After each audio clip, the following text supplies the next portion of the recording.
Hello and welcome to your astrological vibrations for Tuesday, December 8th, 2020 by Gaia Blooming. I am Mimi and our energy mantra for today is, it is my responsibility how I utilize my inner philosopher. And for this week, I will be coming to you from the ultimate princess bedroom. So get used to a little bit of a different background. And let's dig into this astro today. So interesting. We've had Pallas Athena, an asteroid that represents patriarchal energy on its low side, and then on the upper side, the breakthrough of that, like that wisdom warrior, the yin wisdom warrior energy. So we have this energy that's been hanging out with Jupiter, Pluto, Saturn, all of those energies for a large portion of this year. And it has made the break. It has broken this Aquarius, boundary and moved in. And so Aquarius is really interesting. And I'm really feeling this theme through the day.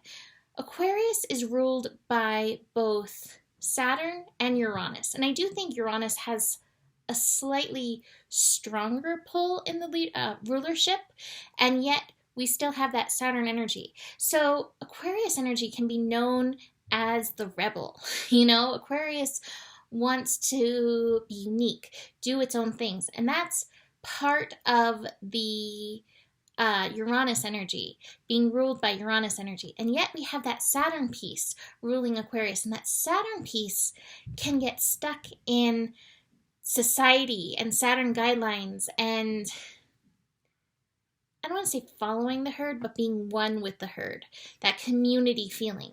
And so with Pallas now in Aquarius, we have this pull to break through. We have this pull to break through from any patriarchal energies. And yet we have to be aware that there still is a bit of a magnetic pull towards herd mentality as well. Like the patriarchal energy, what I think is so challenging is that we've been raised in it. We're rooted in it.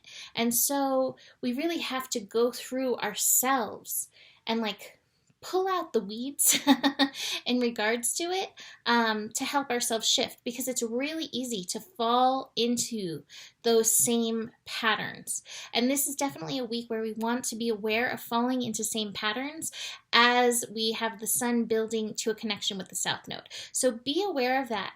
Be aware of that pull towards your uniqueness, the pull towards your individual thoughts and feelings, not what you've been taught, not what you've been told is right or good, but what's really true for you.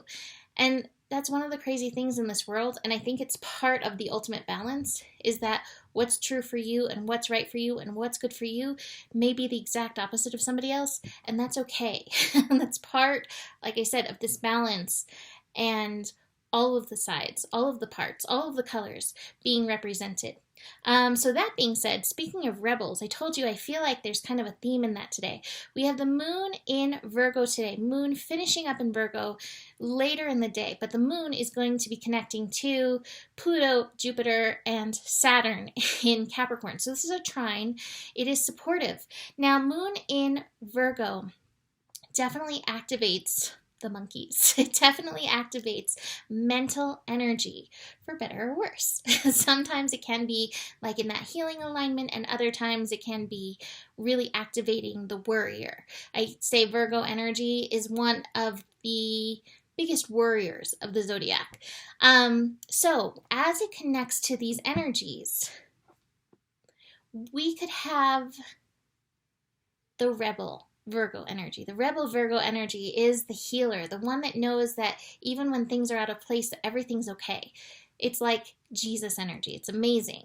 We could have that, or we could have the Virgo that feels the need to follow the rules and wants to stick so closely, so strongly with the rules. So be aware of that through the day, that part of you that's like, I can't go in the outdoor. Oh no, I even have that in me. I've been called out by that so many times, making sure I go in the indoor instead of the outdoor or whatever, and why? It's so silly. I know, whatever, rules are meant for a reason, but yet we're also called to break them in some respects, especially when it's not true to our inner integrity. And that's where I think we're really getting to with all of these transits. The rebel isn't a rebel for no sake. The rebel is the rebel for the sake of integrity. So be aware of that. As we have these finishing degrees in Capricorn, that authority energy, it goes hand in hand with honoring your own personal integrity. So keep that in mind through the day. That being said, it also could be a very productive day as we have these strong earth energies. So you may really feel like getting down to business, getting stuff done. Then we have a little bit of a void, of course, moon shifting into Libra, coming into some sense of balance. Now, we have to remember that we're building into this eclipse. So we still have intensity rising through this week. And yet the Libra is like, can you find harmony within yourself? Can you find that peace within yourself? Can you find that balance within yourself in and through these energies?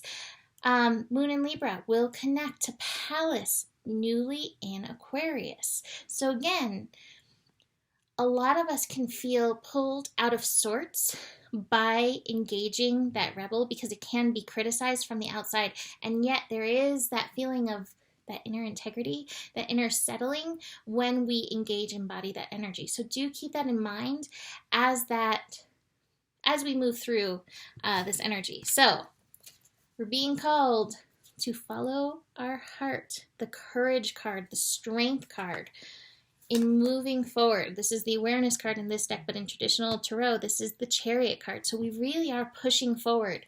2020 has been a year. It is not done with us. We have some really strong energies finishing up in this month. And yet, following our heart, following that light, we are making beautiful, divine progress. I have the Don't Compromise card. Where is your integrity? I love Danielle Laporte's quote, be impeccable with your... just lost the word. Just basically be impeccable with your choices. Be impeccable with the decisions that you're making. Are they coming from you? Going back to the Mars retrograde energies that we looked into, what is your true motivation? What is really driving you? And reconnecting to that. Keep coming back to that because it's so easy to let fear motivate us, outside opinion motivate us, influences motivate us, and yet when you come back to that truth, to that core, that's where you want to be. So coming back to that, coming back to your core, tuning in. What is the truth there? And as always, eclipse corridor, being very aware of the shadows, even as you move deeper into the light, because the shadows come along and still need to be worked in and through. So that is it for today. You can book a reading with me. Email me, mimiclark@gmail.com. I have 2021 readings. You can buy gift certificates for people. I thank you all for your support. It helps so much. Besides that, the better it gets, the better it gets. There's more than enough love in the world for you. You have the power, and stay curious. Namaste.